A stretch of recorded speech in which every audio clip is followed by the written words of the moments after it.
সুধীমণ্ডলী, আসসালামু আলাইকুম। আপনাদের সবাইকে স্বাগতম আমাদের আজকের এই ভিন্নমাত্রা অনুষ্ঠানে। আমি শামস রায়হান। যেমনটি আপনারা জানেন, আমাদের এই অনুষ্ঠানটি একটি ব্যতিক্রমধর্মী টক শো। প্রতি পর্বে আমাদের মাঝে দুজন অতিথিকে আমরা আমন্ত্রণ জানাই এবং সমসাময়িক কিছু চলমান বিষয় নিয়ে আমরা আলোচনা করি। এবং অতিথি নির্বাচনে আমরা সবসময় ভিন্ন মাত্রার আশ্রয় নিয়ে থাকি।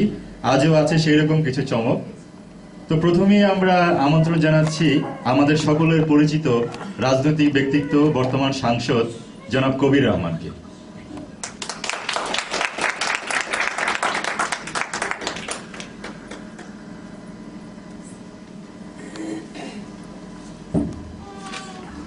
ধন্যবাদ জনাব কবির রহমান, আমাদের অনুষ্ঠানে আপনাকে স্বাগত। ধন্যবাদ আপনাকেও। সুধীমণ্ডলী, এখন ফেব্রুয়ারি মাস, সামনে আসছে শহীদ দিবস। তো আমাদের আজকের এই পর্বের আলোচনার বিষয়বস্তু শহীদ দিবসকে ঘিরে। তো প্রথমে আমি জনাব কবির রহমানের কাছে জানতে চাইব শহীদ দিবসের তাৎপর্য, জাতীয় জীবনে এর কি ভূমিকা আছে বলে আপনি মনে করেন? ধন্যবাদ আপনাকে আপনাদের এই সুন্দর ভিন্নমাত্রা অনুষ্ঠানে আমাকে আমন্ত্রণ জানাবার জন্য। প্রথমেই কিছু বলার আগে আমি আমার দেশের মহান ভাষা শহীদদের স্মৃতির উদ্দেশ্যে আমার শ্রদ্ধা জ্ঞাপন করছি। এবার আসছি আপনার কথায়, শহীদ দিবসের তাৎপর্য। আসলে শহীদ দিবসের তাৎপর্যকে সত্যিকারভাবে বুঝতে হলে আমাদেরকে ইতিহাসের দিকে অর্থাৎ কিছুটা পেছন ফিরে তাকাতেই হয়। সেই সময়টার কথা ধরুন, আমি 1951-52 সালের কথা বলছি, সেই উত্তাল দিনগুলোর কথা। ওই সময়কার আর্থসামাজিক এবং রাজনৈতিক প্রেক্ষাপটের দিকে যদি আমরা তাকাই, এই পূর্ব বাংলা অর্থাৎ তৎকালীন পূর্ব পাকিস্তান, বর্তমানে আমাদের বাংলাদেশ, এদিকে, তাহলে আমরা কি দেখব? আমরা দেখব তখন এখানে বিরাজ করছিল একটা বৈষম্যমূলক শোষণের শাসন ব্যবস্থা। সমগ্র বাঙালি জাতির উপর পশ্চিম পাকিস্তানি শাসক গোষ্ঠীদের অবহেলা এবং শোষণ চলেই আসছিল। সব মিলিয়ে একটা মোটামুটি বিস্ফোরণমুখ পরিস্থিতি আসলে বলা যায় বিরাজ করছিল। তাদের এই শোষণ আমাদের জাতীয় জীবনে এবং অবহেলা চরম পর্যায়ে পৌঁছে যখন আমরা দেখি তাদের নগ্ন থাবা এসে পড়ে আমাদের মাতৃভাষার উপরে, তখন আমরা অনুভব করতে পারি যে এখনই আসলে প্রতিবাদ জানানোর সময়। সেই অবস্থায় আসলে বাঙালি জাতির সামনে তখন সাক্ষাৎ বিদ্রোহ করা ছাড়া আর কোনো বিকল্পই ছিল না। আমাদের তখন মনে হয় এখনই যদি রুখে না দাঁড়াই, আমরা এখনই যদি এর প্রতিবাদ প্রতিরোধ না করি, তাহলে সারাটা জীবন আমাদের ওদের পায়ের তলায় থাকতে হবে। তো এত গেল 52-র কথা, কিন্তু বর্তমান সময়ে আমরা এর কি প্রতিফলন আশা করি? এ কি শুধু বাংলা ভাষায় কথা বলতে পারার অধিকারটুকুই? না না না না, অবশ্যই না। দেখুন, ওরকম চিন্তা ভাবনা যদি করি আমরা, তাহলে ওটা হবে খুবই স্থূল একটা চিন্তা ভাবনার বহিঃপ্রকাশ। হ্যাঁ, এই কথা অবশ্যই অনস্বীকার্য যে মহান শহীদ দিবসের এবং আমাদের ভাষা শহীদদের মহান আত্মত্যাগের মাধ্যমেই আমরা আমাদের মাতৃভাষার অর্থাৎ বাংলা ভাষার স্বাধিকার আদায় করে নিয়েছিলাম, অধিকার অর্জন করেছিলাম। কিন্তু তাই বলে ওটুকু অধিকার অর্জনের মধ্যেই যদি আমরা শহীদ দিবসের তাৎপর্যকে বা চেতনাকে সীমাবদ্ধ রাখতে চাই, সেটা হবে খুবই সংকীর্ণ মনতা। দেখুন, শহীদ দিবসের তাৎপর্য বা চেতনা এটা আসলে শুধু বাঙালির জন্য না, এখন যে কোনো জাতি, যে কোনো অধিকার আদায়ের আন্দোলনেই শহীদ দিবস আমাদেরকে চেতনা দেয়, আমাদেরকে উদ্বুদ্ধ করে। জি, আমিও একমত আপনার সাথে যে 21-এর চেতনা শুধু বাঙালি জাতির জন্যই নয়। যেহেতু শহীদ দিবস আন্তর্জাতিক মাতৃভাষা দিবস হিসেবে স্বীকৃতি পেয়েছে, সুতরাং বিশ্বের যে কোনো দেশে, যে কোনো প্রান্তেই শোষণের শিকার অধিকার বঞ্চিত মানুষের জন্য শহীদ দিবস জাগরণের আহ্বান নিয়ে আসে। হ্যাঁ, অবশ্যই, আপনি ঠিক বলেছেন। তো দর্শক মন্ডলী, কথা বলছিলাম বিশিষ্ট রাজনৈতিক ব্যক্তিত্ব জনাব কবির রহমানের সাথে। তো এই অনুষ্ঠানের এই পর্যায়ে আমি আমন্ত্রণ জানাচ্ছি আমাদের দ্বিতীয় অতিথি জনাব সুরজ মুন্সিকে।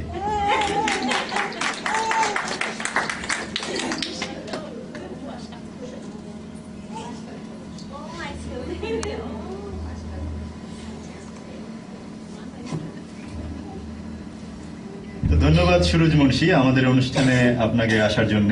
আপনাদেরও ধন্যবাদ। তো দর্শক মণ্ডলী, আলোচনার পূর্বে আমরা সুরজ মুন্সির পরিচয়টুকু একটু জেনে নিব।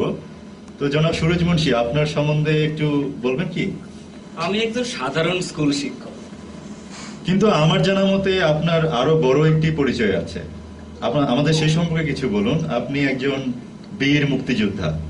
আপনি ৭১-এর মুক্তিযুদ্ধে যুদ্ধ করেছিলেন, তাই না? জি হ্যাঁ, করেছিলাম। তো সুরজ মুন্সি, আপনি আসার আগে আমরা মহান শহীদ দিবস নিয়ে আলোচনা করছিলাম। তো আপনি আপনার অনুভূতির কথা বলবেন কি, যে শহীদ দিবস সম্বন্ধে? কোন অনুভূতির কথা? ধরুন, মুক্তিযুদ্ধের কথা থেকে প্রথমে আসি। ২১-এর চেতনা মুক্তিযোদ্ধাদের কিভাবে প্রভাবিত করেছিল? ব্যাপকভাবে। সেই সময় ভাষার জন্য যারা জীবন দিয়েছিলেন তার দৃষ্টান্ত রেখে গিয়েছিলেন আমাদের জন্য। দেশের জন্য রক্ত দিতে আর আমাদের কোনোই কোনটা হয় নাই। আচ্ছা, আর এখনকার অনুভূতি? এখন স্বাধীন দেশে ২১-এর চেতনাকে কিভাবে অনুভব করছেন? এখন এখন আর কোনো অনুভূতি নাই, সব ফ্যাকাশে হইয়া গেছে। কি বলছেন সুরজ মুন্সি সাহেব? আপনি না একজন শিক্ষক? আপনার মধ্যেই তো এই চেতনা আরো বেশি বেশি জাগ্রত থাকা দরকার। কারণ আপনি এবং আপনার মতো শিক্ষকদের কাছ থেকেই আমাদের ছেলেমেয়েরা, বর্তমান প্রজন্মের ছেলে মেয়েগুলো শিখবে, তাদের মধ্যে চেতনার আলো ছড়িয়ে দিবেন, তাদেরকে আলোকিত করতে হবে, তাই না? কারণ দেখুন, আমাদের নতুন প্রজন্মের ছেলে মেয়েদের অধিকার আদায়ের বোধ, তাদের শিক্ষা দীক্ষা, সংস্কৃতি লালন ধারণ সবকিছু তো আপনিই শিক্ষা দেবেন। আর ওদের জন্য তো এটা তো খুবই প্রয়োজনীয়, কারণ ওরাই তো আমাদের ভবিষ্যৎ। জি মাননীয় সংসদ, আমিও একমত এ ব্যাপারে। তো জনাব সুরজ মুন্সি, আপনি কি ব্যাখ্যা করবেন কেন হঠাৎ একজন সক্রিয় মুক্তিযোদ্ধার এমন নির্লিপ্ত ভূমিকা? নির্লিপ্ত ভূমিকা? অধিকার আদায়ের বোধ? আপনারা শুনতে পান না আর্তচিৎকার? আপনার গন্ধ পান না বাতাসে? লাশের গন্ধ? আমি পাই, ফসা লাশের গন্ধ। আগুনে ফুটতে থাকা বাড়ি থেকে ফোড়া গন্ধ আসে আমার নাকে, আমার দম বন্ধ হইয়া যায়, আমি অসার হইয়া পড়ি।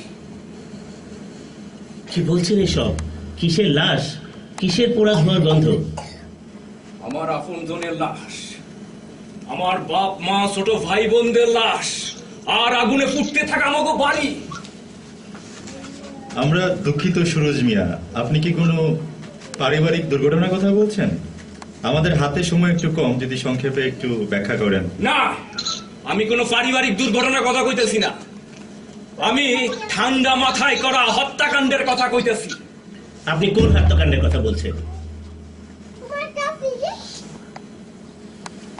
৭১-এ আমি যুদ্ধে যাবার পর রাজাকারের বাচ্চারা আমার ঘরবাড়ি দাঁড়ায় দেয়। তাদের হাত থেকে আর রেহাই পাই নাই আমার কোনো আপনজন। আমি তাদের হত্যার কথা কইতেছি। আমি ৩০ লাখ শহীদের হত্যার কথা কইতেছি। মাননীয় সাংসদ, আপনি অধিকার বোধ, অধিকার আদায়ের সাথে আমার কথা বলতেছেন, তাহলে আমার অধিকারটুকু কই? আমার কি সুবিচার পাওয়ার অধিকার নাই? আজ আমার আপনজনের হত্যাকারীরা বুক ফুলায় হাঁটে, রেডিও টিভিতে বক্তৃতা দেয়, গাড়িতে পতাকা উড়াইয়া সংসদ ভবনে যায়, আর মুক্তিযুদ্ধরে নিজের অর্জন বইলা দাবি করে। আর আমি তখন ৩০ লাখ শহীদ ঠাই দাঁড়াইয়া আছে ওইখানে। মৃত্যুর পর তারা আজও শান্তিতে ঘুমাইতে পারে না। তাদের আর কত অপেক্ষায় রাখবেন?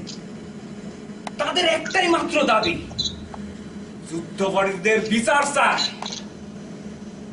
৩৯টা বছর পার হইয়া গেল, তাদের একটু শান্তিতে ঘুমাইতে দেন। তাদের দাবি, আমাকে দাবি, যুদ্ধবাড়িদের বিচার চাই, বিচার চাই, বিচার চাই।